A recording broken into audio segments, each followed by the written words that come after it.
दोस्तों, ये कहानी है एक पंडित जी की, जिनका नाम सज्जन प्रसाद था।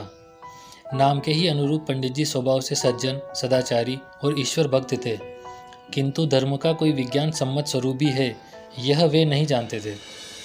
पंडित जी प्रतिदिन सुबह पूजा पाठ करते और पूजा का समापन शंख बजाकर करते।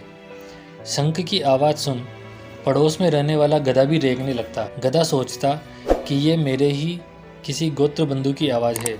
उधर पंडित जी भी खुश हो जाते कि गधा कोई पूर्व जन्म का महान तपस्वी और भक्त होगा। एक दिन गधे की आवाज़ नहीं आई तो पंडित जी ने पता लगाया तो मालूम हुआ कि गधा तो मर गया।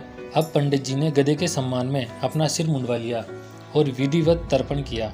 शाम को पंडित जी बनिए की दुकान पर गए। बनिए ने सिर मुंडा देखा तो पूछा, महाराज आज यह सिर मुंडन कैसे? पंडित जी बोले, अरे भाई, शंकराज जी की यही लीला समाप्त हो गई है। बनिया पंडित जी का यजमान था तो उसने भी सिर मुंडवा लिया। धीरे धीरे बात फैलती गई और लोग अपने सिर मुंडवाते रहे। अगले दिन एक सिपाही बनिए के यहाँ आया। उसने तमाम गांव वालों को गंजा देखा। पता चला कि शंकराज जी महाराज नहीं रहे हैं तो उसने भी अपना सिर मुंडवा लिया। धीरे धीरे सारी फौज सिर सपाट हो गई। जब उनके अफसरों को पता लगा तो उन्हें बड़ी हैरानी हुई। उन्होंने पूछा, अरे भाइयों, बात क्या हुई? पता लगाते लगाते सभी पंडित जी के पास पहुँचे। जब मालूम हुआ कि शंकराज कोई महाराज नहीं बल्कि एक गधा था तो शर्म के मारे सबके चेहरे झुक गए।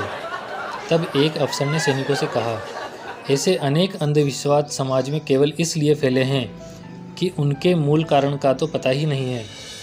धर्म परंपरावादी नहीं है, सत्य की प्रतिष्ठा के लिए है। वह सुधार और समन्वय का मार्ग है, उसे ही मानना चाहिए।